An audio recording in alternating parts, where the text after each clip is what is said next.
We have a Trump in Ekiti. No, on a very serious note. When we're telling you people, come, somebody is going out there to eat with the people. No, honestly, must situate what we are talking about locally. And you have somebody who says, I believe in stomach infrastructure, stealing all the money, but giving people just some tokenism. And it's been celebrated. So we must look at our own environment. On America, very briefly, please, let us be honest. The only candidate in that election that was challenging the status quo was Senator Ben Sanders. He was the one challenging capitalism. And the youth embraced him because he made it clear this richest country on earth cannot afford to have poor people. No child in America should drop out of school because of poverty. We are going to implement free education policy in America. Everybody will go to the hospital without paying through his or her nose. And the youth and everybody embrace him. From what we have just been told now by the lady who was an interim chair, the whole thing was rigged. So if the primary was, the election was rigged, and then the other hypocrisy. Now all of us, well, we are watching CNN. Oh, they are exposing Russia. Why should Russia not interfere in the American election? You destroy communism. America funded the destruction of the Soviet Union. So why should Soviet Union be neutral? Why should Soviet Union not spend money so that a fool will emerge as the president of America? Please, let's not get engaged. Let's not be involved in the hypocrisy of the West.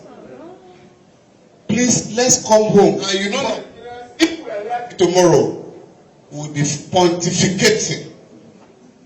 But I think it was Karl Marx that made the point. Philosophy of the world. Our duty is to change it. 2019 is around the corner. My friend is talking of they are distributing. What is my business? If everybody in my village can play for Nigeria and we win a cup, we all celebrate. Who cares where you come from? When we are winning cups and we go to the street to welcome the eagle. You see super eagles now, what do you call them? You know? Or are they still super? But the point I'm trying to make, let's not descend to the level of the ruling class. It's all. Southeast is marginalized. Who is marginalized? All the roads in the southeast, just like the roads in the southwest. Why give it to Igbos? One road in the southwest, the most terrible road when I'm going home on this Lagos, from Lagos to Ekiti, was given to a prominent traditional ruler in the West. And he took the money away, and the road is bad. People are dying. Go to the east, roads in the east, therefore collapsed. People are dying. We're not complaining about that. What do we say? The elites are. Yes, you should be disturbed. Where are the intellectuals in our universities? Your generation is gone. We now have Yahoo professors. I'm serious. People are made professors now because of where they come from. It's not about your contribution to intellectual enterprise.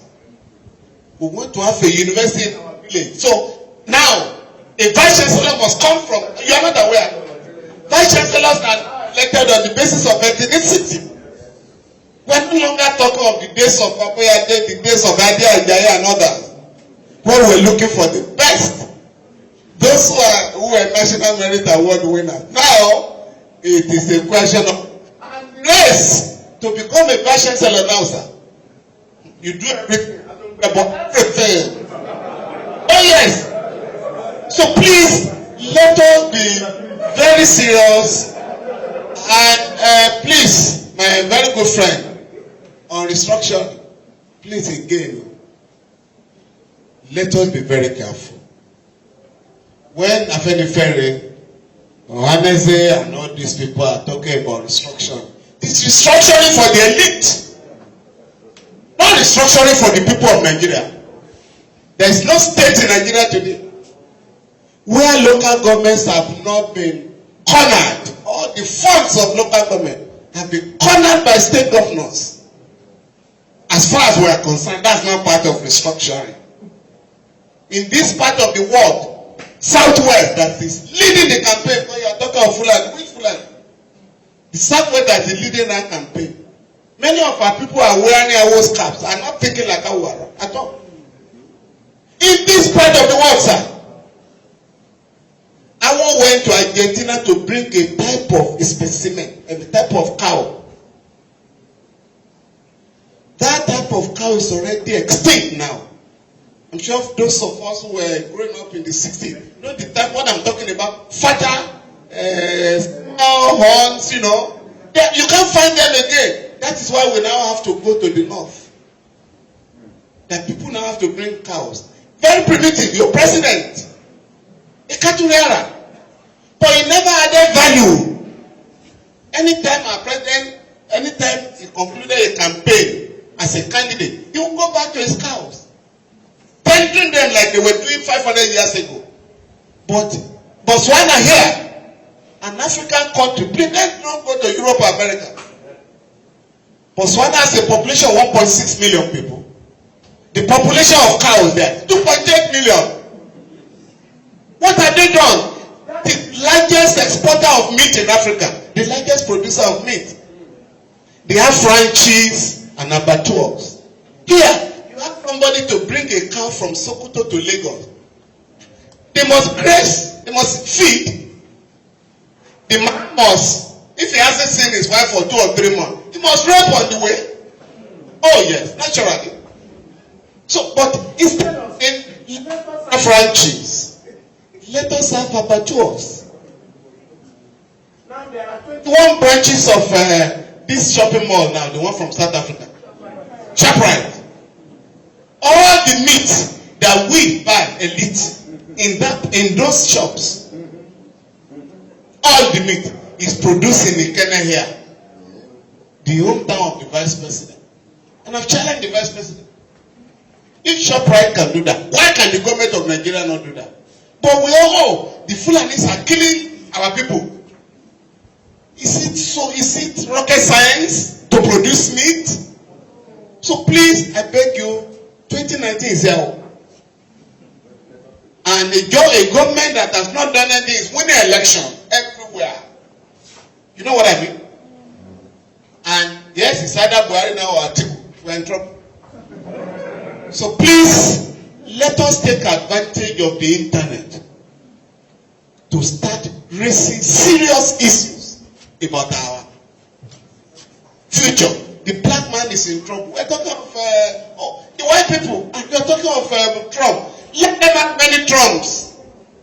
But there are certain things that are already granted in America. They are already given.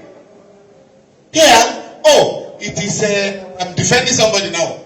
Many lawyers have asked me, yes, why are you defending a religious fundamentalist? I say, most Nigerians are fundamentalists now. We have more pastors in Nigeria than any country in the world. In fact, the latest Forbes magazine now, the 20 richest pastors in the world, about 9 or 10 are from Nigeria. Yet, our people are getting poorer. Prof, or the profs here, sir? Yes, sir. The profs here, many of us here, have not attended mission schools. Mission schools built by Catholics and the Anglicans. Schools, hospitals. But what are we building now? What are our churches giving us? They say they are promising to build churches in every street. And all the warehouses in Apapa and Ikeja, warehouses built by factories, they have all become churches and business centers. Thank you very much.